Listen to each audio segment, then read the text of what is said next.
가서 너도 이와 같이 하라라는 제목으로 함께 은혜를 나누고자 합니다. 요즘 나라가 이런저런 정치, 또 사회, 경제적인 문제까지 참 너무나 힘들고 혼란스러운 그런 나라입니다. 왜 이 나라 사회가 또 정치적으로 또 사회적으로 점점 위기로 치닫고 있겠습니까? 또 우리 한국 교회도 마찬가지. 뭔가 삭막해져 가고 또 곤핍해져 가고 또 영적으로 피폐해져 가고 있습니다. 왜 이런 일들이 가정에서도 마찬가지고 또 폭력 사건이라든지 묻지마 사건이라든지 또 남을 짓밟고 뭉개고 무시하고 얼마나 참혹하고 참담한지 몰라요. 사회적으로 가정적으로 또 교회적으로 또 나라적으로 여러 그런 삭막하고 곤핍한 또 영적으로 피폐해져가는 이런 모습들을 보게 됩니다. 왜 이렇게 될까요? 저는 그렇게 생각합니다.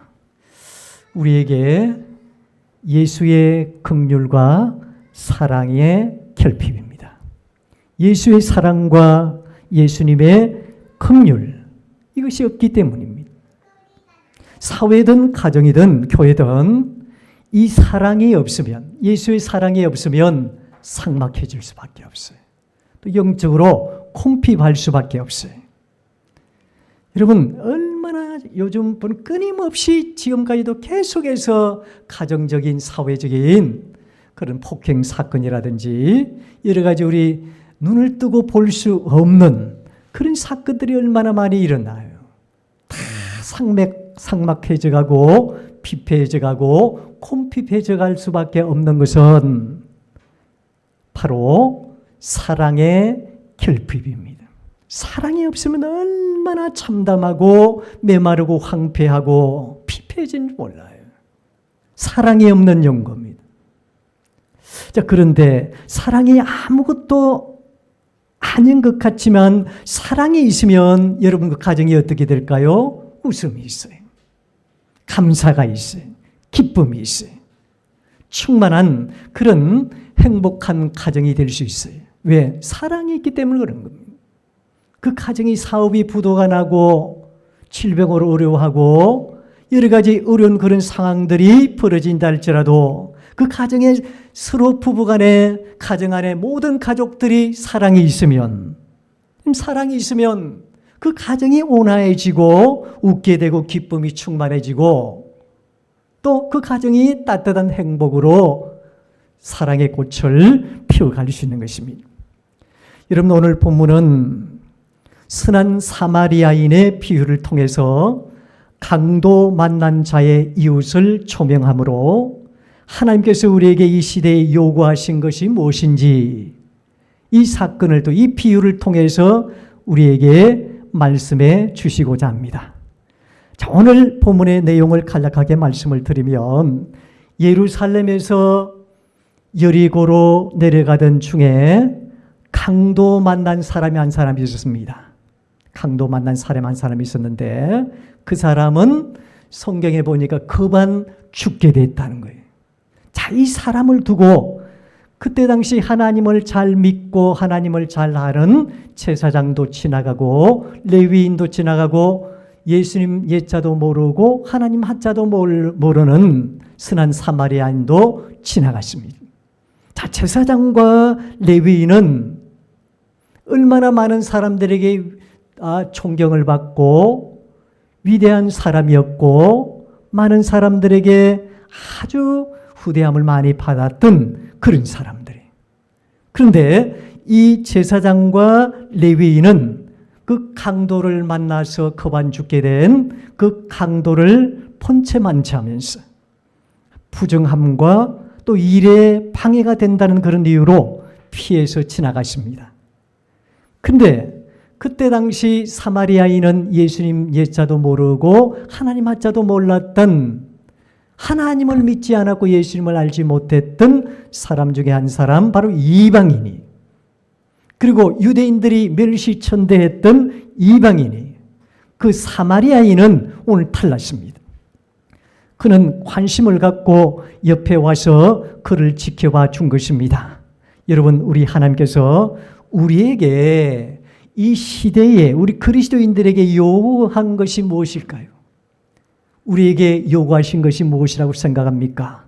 이 메마르고 황폐하고 삭막한 이 시대에 우리에게 요구한 것이 무엇일까?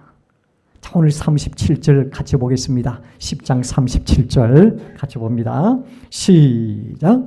이르되 자비를 베푼 자니이다. 예수께서 이르시되 가서 너도 이와 같이 하라 하시니라. 다른 부연 설명이 하나도 없습니다. 자비를 베푼 자니이다. 그렇게 말하니까 바로 동시에 말씀하신 것이 뭡니까? 가서 너도 이와 같이 하라. 이 말씀으로 이 비유의 말씀을 종결하십니다. 불쌍히 여기고 사랑하라는 거예요. 사회적으로 피폐하고 메마르고 삭막한 이 시대에 사랑이 없는 용고고 자비가 없는 용고라는 거예요. 그래서 우리 하나님께서는 불쌍히 여기고 사랑하라는 거예요. 가서 너도 이와 같이 하라는 말씀은 불쌍히 여기고 사랑하라, 그런 말씀이. 여러분, 그런데 사랑을 하되 말로만 하지 말라는 겁니다. 말만 있고 행동이 없기 때문에 우리는 더 상처받고 더 혼란스러운 사회가 되는 겁니다. 말로만 잘해요. 말로만 사랑한다는 말을 많이 합니다. 그런데 우리가 이 사랑이라는 것은 반드시 행동과 관심이 같이 함께 동반되어져야 그게 그 사랑이 진짜 사랑이에요. 말만 있고 행동이 없는 사랑은 더 상처를 받는 거예요. 더 혼란스러운 거예요. 정말 우리가 불쌍히 여기고 사랑을 한다면 행동이 달라지는 거예요. 내가 관심이 있으니까 행동이 따라가는 겁니다. 그 말씀이 김 목사의 말이 아니에요. 요한 1서에 나옵니다. 한번 찾아보겠습니다. 요한 1서 3장 18절 보겠습니다. 요한 1서 3장 18절입니다. 예, 뒤에 있습니다. 요한 1서 3장 18절. 성경적으로 알아야 되니까 18절 봅니다. 시작. 자녀들아, 우리가 말과 혀로만 사랑하지 말고 행함과 진실함으로 하자. 자, 말과 혀로만 하지 말고 뭐를 하랍니까? 행함과 진실함. 자, 행함도 행함이지만 그냥 행함으로 하는 게 아니고 남이 하니까 하는 그런 행함이 아니고 무의미한 그런 행함이 아니고 맹목적인 행함이 아니고 진실함으로 하는, 이 관심이거든요. 사랑에 관심으로 하라는 거예요. 그렇게 행동으로 하라는 겁니다. 여러분, 행함과 진실함으로 행하기는 행하는데 진실함으로 내 마음으로 행하라, 그런 말씀이에요. 여러분, 믿음도 마찬가지입니다. 우리가 믿음 생활, 신앙생활 하지만 믿음도 행함이 없는 믿음은 죽은 것이. 자, 그것 한번 찾아봅시다. 야고보서 2장 26절 보겠습니다. 야고보서 2장 26절. 어떤 게 옳은 믿음인지 봅시다. 2장 26절 시작. 영혼 없는 몸이 죽은 것 같이 행함이 없는 믿음은, 자, 행함이 없는 믿음은 어떤 믿음? 죽은 믿음이에요. 이 김 목사의 말이 아니에요. 행함이 없는 믿음은 죽은 믿음이에요. 여러분, 온전한 참 믿음이 뭐냐? 그냥 우리가 믿습니다. 뭐 성령 충만합니다. 그런 맹목적인 믿음이 아니라 행함이 있는 믿음이. 그래서 정말로 믿음이 있는 사람은 행동으로 보여주는 사람입니다. 우리 생활 속에서 다 믿음이 나타나요. 행동이 나타나요. 그 사람이 진짜 참 믿음을, 온전한 믿음을 가지고 있는 사람입니다. 우리가 사랑을 해도 긍휼히 여기는 그런 마음, 진실한 마음으로 행하는 사람, 그게 진짜 사랑이고, 그 사랑이 많은 사람들에게 청거되어질 때, 다가갈 때, 마주할 때 그 사람이 사는 거예요. 우리 예수님의 사랑이 그런 사랑입니다. 우리 주님은 이 시대 말보다도 행동으로 사랑하자는 그런 요구를 하십니다. 여러분, 우리 가정에도 마찬가지예요. 남편이 아내 남편을 사랑하는 마찬가지죠. 우리가 아내를 사랑하면 긍휼한 마음이 생기. 그렇죠. 그렇죠. 긍휼한 마음이 생기. 성도 간에 우리 성도들 서로 사랑하면 그 사람이 긍휼히 여겨져요. 그런데 어떻게 내가 그 사람을 정죄하고 허물을 드러내고 그러겠습니까? 사랑하니까 그런 거예요. 사랑하니까 긍휼히 여겨지는 거예요. 또 긍휼히 여겨지는 것은 당연한 일입니다. 그래서 아내를 사랑하면 긍휼한 마음이 생겨요. 당연한 거예요. 기도하고 가정일 도와주고 섬깁니다. 그리고 배려하고 아낍니다. 왜 그렇습니까? 사랑하기 때문에 그런 거예요. 여러분, 오늘 본문의 사마리아인은 유대인들에게 그때 당시에 얼마나 멸시천대를 받고 부정한 사람으로 취급받으면서 개라고 그랬습니다. 개 취급을 받았던 사람이 그때 당시 사마리아인이 가서 너도 이와 같이 하라. 이 사마리아인처럼 너희들 예수 잘 믿는다고, 하나님 잘 믿는다고 그렇게 큰 소리만 펑펑 치지 말고, 말로만 그러지 말고 정말 진실함으로 행동함으로 사랑하라는 거예요. 그 사람이 바로 사마리아인이다. 그렇게 말씀하는 거예요. 이 말씀을 그대로 말없이 행동에 옮긴 사람은 단 한 사람, 사마리아인 뿐이었습니다. 여러분, 목사면 뭐합니까? 뭐 직분자면 뭐고 또 항존직인 뭐 하겠습니까? 중요한 것은 우리가 사랑하되 정말로 긍휼히 여기며 진실함으로 우리 행동으로 사랑하는 거. 그게 진짜 사랑이에요. 참 그 목사가 참 이렇게 선하게 보이고 겉으로는 그렇게 보여도, 그런데 정말 진실함으로 사랑하지 않으면 그 사랑이 아닙니다. 어떻게 보면 우리는 사마리아인, 이 정말로 그때 당시 멸시천대를 받고 또 부정함을 받았던 그 이방인 사마리아보다도 못한 우리 그리스도인이 아닌가요? 제사장처럼 레위인처럼 화려한 타이틀이 있는 사람이 아닙니다. 위인도 아닙니다. 존경받는 사람도 아닙니다. 본이 될 만한 사람도 아닙니다. 그런데 그의 행동을 한번 여러분 보십시오. 그는 평상시 몸에 완전히 배어있는 삶이었습니다. 여러분 34절 보겠습니다. 오늘 본문 누가복음 10장 34절 보겠습니다. 34절 같이 봅니다. 시작. 가까이 가서 기름과 포도주를 그 상처에 붓고 싸매고 주막으로 데리고 가서 돌보아 주냐. 자, 여기 보면 동사가 몇 개 나오냐면은 5개 나와요. 동사는 뭡니까? 동사는 행동을 말하면 행동을.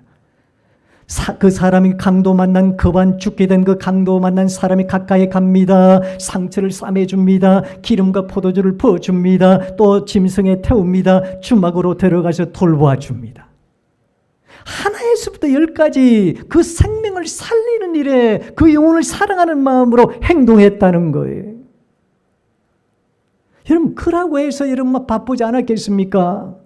그는 바쁜 시간을 완전히 쏟아냅니다. 물질을 아낌없이 줍니다. 그 삶을 내어줍니다. 왜 그렇습니까? 그 한 생명을 살리기 위해서요. 오늘 예수님께서 오늘 비유에서 사마리아인은 비록 이방인이지만 이 생명책에 기록하면서 무슨 교훈과 무슨 메시지를 던져주고 있습니까? 오늘 34절에 나와 있듯이 그 사람에게 가까이 가고 상처를 싸매주고 기름과 포도주를 부어주고 또 짐승에 태워서 주막으로 데리고 와서 돌봐주는 이 5가지 행동을 사랑과 함께 우리에게 교훈을 해주는 거예요. 이게 사랑이다. 우리 예수님은 말로만, 네 입으로만 혀로만 했던 사랑은 사랑이 아니라는 거예요. 제사장, 그때 당시 레위인들 얼마나 하나님을 잘 믿는 사람들이에요. 얼마나 존경받는 사람들. 근데 그들 앞에서 우리 예수님이 말씀하신 게 뭡니까? 너희들이 그렇게 멸시천대하고 이방인 취급했던 이 부정한 사람 사마리아인보다 너희들이 더 나을 게 어디 있느냐? 그러면서 오늘 주신 교훈이 이 말씀입니다. 이 시대 사회적으로 약자들 그리고 작은 자들 위한 그런 긍휼이 그 예수님의 마음이고 이 예수님의 마음을 우리 주님께서는 요구하십니다. 하나님의 나라는 예수님의 마음으로 시작이 되는 거예요. 무슨 교회 사람 숫자 채워가지고 그것으로 하나님 나라가 시작되는 게 아닙니다. 사람이 많다고 하나님 나라가 아니에요. 하나님의 나라는 예수님의 마음으로 시작되는 것입니다. 예수님의 마음을 가진 자들로부터 하나님의 나라는 시작되어지고 이 땅에 확장되어져 가는 것입니다. 이 땅에 하나님의 나라를 위해서 저와 여러분들을 세우시고 지금도 우리를 들어 사용하시고 계시는 겁니다. 이 땅에 여러분 사회적인 약자들을 돈이 없다고 물질 없다고 약자가 아니에요. 정신적으로도 피폐된 아무리 많은 돈을 가지고 있어도요 정신적으로 피폐된 자들이 얼마나 많습니까? 그 모든 사람들은 전부 작은 자들이에요. 약한 자들이 그들 우리가 긍휼히 여겨 섬기고 기도할 때 하나님의 나라가 이 땅에 하나님의 마음이 예수님의 마음이 심어지는 그곳이 하나님의 나라라는 거예요. 우리 교회 안에서도 믿음이 없는 자들 또 힘든 자들 많이 있습니다. 그런 분들 위해서 우리가 긍휼히 여기는 거예요. 미워하거나 나무르거나 또 무슨 가르쳐 드리려고 하거나 우리가 그런다면 우리 안에 사랑이 메말라 있는 사람들이 그분들을 위해서 우리가 긍휼히 여겨야 되는 겁니다. 여러분 우리 서로 아까 우리 노장로님 말씀하실 때 제가 눈물이 나오려고 그러던데 얼마 남지 않은 이 세월 저도 어릴 때 우리 노장로님하고 연배가 비슷해가지고 참 이 부흥에 많이 따라다녔습니다. 그 말세에 대한 그런 찬양을 엄청나게 많이 불렀습니다. 눈물도 많이 그때 개봐야 중학생 초등학생인데 그때 눈물이 나오더라고요.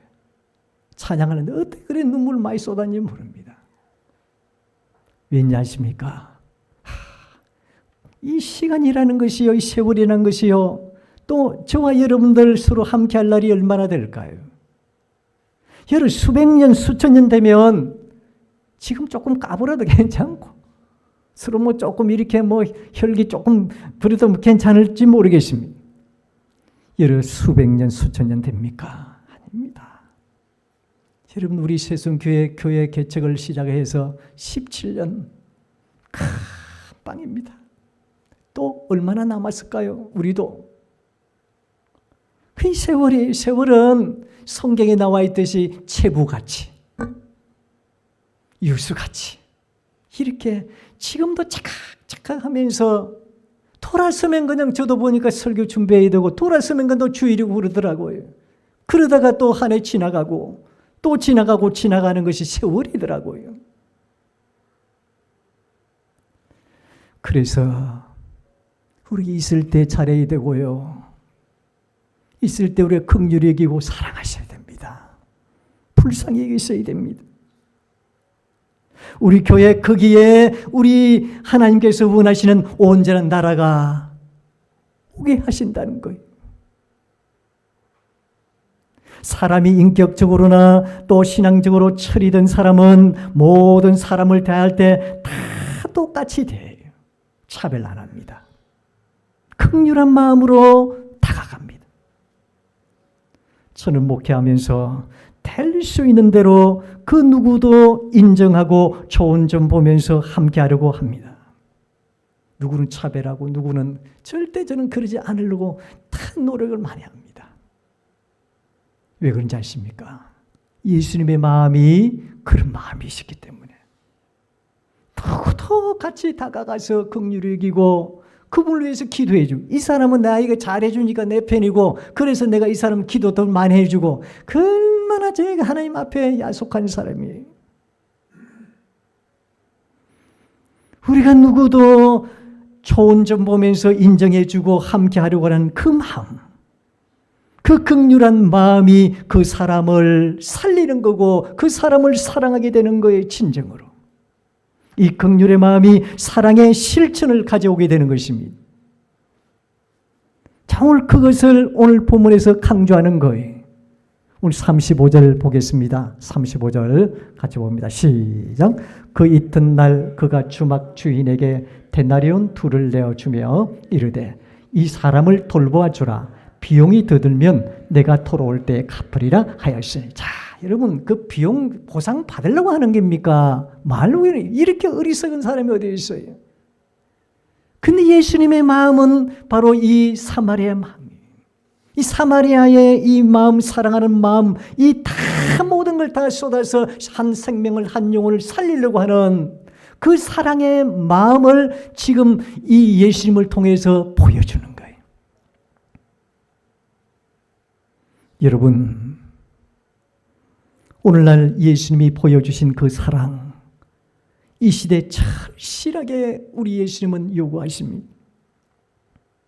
여러분, 이 시대에 진정한 강도 만난 사람의 진정한 이웃이 누구일까요? 바로 자비를 베푼 자니이다. 그러면서 예수님은 단 한마디로 이 비유의 말씀을 종결시킵니다. 자비를 베푼 자, 그래, 너희들이 말하는 자비를 베푼 자, 그래, 맞지. 그러면 가서 너도 이와 같이 하라. 이 말씀으로 종결해.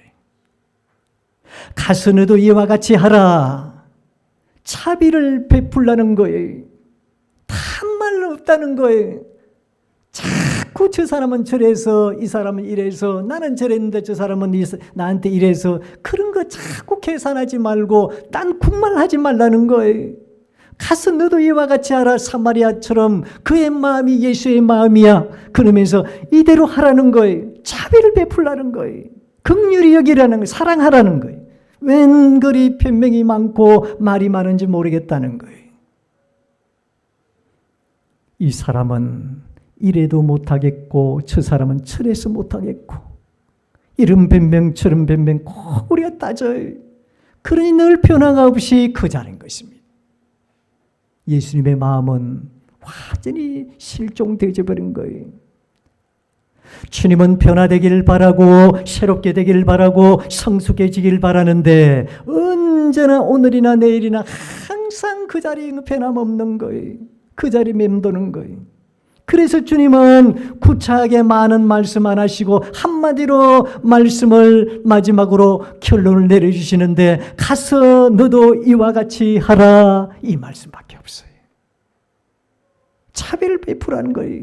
이와 같이 긍휼히 여겨 자비를 베풀면서 사랑으로 섬겨라. 그런 말씀입니다. 자꾸 우리는 보상받으려고 하는 거예요. 보상받으려고 하면 안 된다는 거예요. 당연히 그리스도인으로 실천해야 될 일이라는 거예요. 이게 예수님의 마음이고 예수님의 사역이라는 거예요. 여러분, 사람의 보상이 아니라 하나님의 보상이 따른다는 거예요. 하나님 보상이. 그래서 여러분 마태복음 5장 7절 말씀 보면 긍휼히 여기는 자는 긍휼히 여김을 받을 자. 긍휼히 여긴 자는 긍휼함을 여김을 받는다는 거예요. 여김을 받을 때 누가 주시는 건 그거는 하나님이 주시는 거예요. 우리는 자꾸 내가 이렇게 했으니 네가 우리 자식들한테도 그래요. 내가 이렇게 사랑만 했는데 너희는 왜 사랑 안 하냐. 보상받으려고 하지 마세요. 거기서 딱 끝내버렸어요. 그 보상은 누가 주실까요? 하나님이시. 이걸 이 원리를 아셔야 됩니다.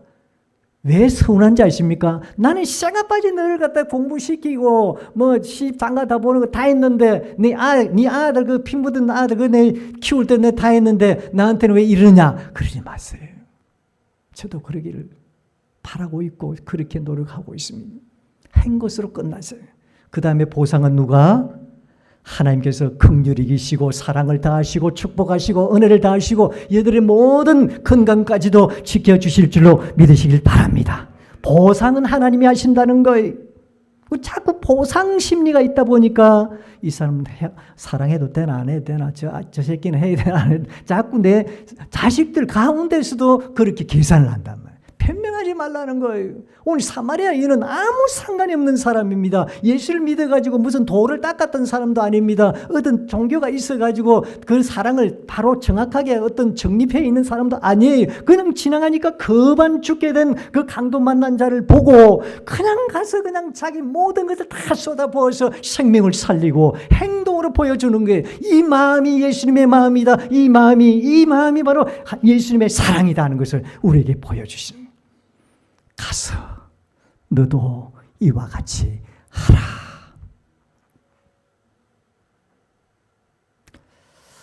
저와 여러분들 자비와 긍휼과 사랑을 우리 각각의 가정에서부터 그리고 직장과 이웃과 우리의 모든 삶의 터전에서 그대로 진실한 마음으로 행하는 마음으로 우리가 사랑을 함으로 우리가 살아가는 그 삶 가운데 예수님의 마음이 심어지고 예수님의 사랑이 결실되어서 우리가 가는 곳마다 하나님의 사랑의 나라로 만들어져 가는 그런 하나님의 축복의 역사를 경험하는 저와 여러분들의 삶이 될 수 있기를 주의 이름으로 축원합니다.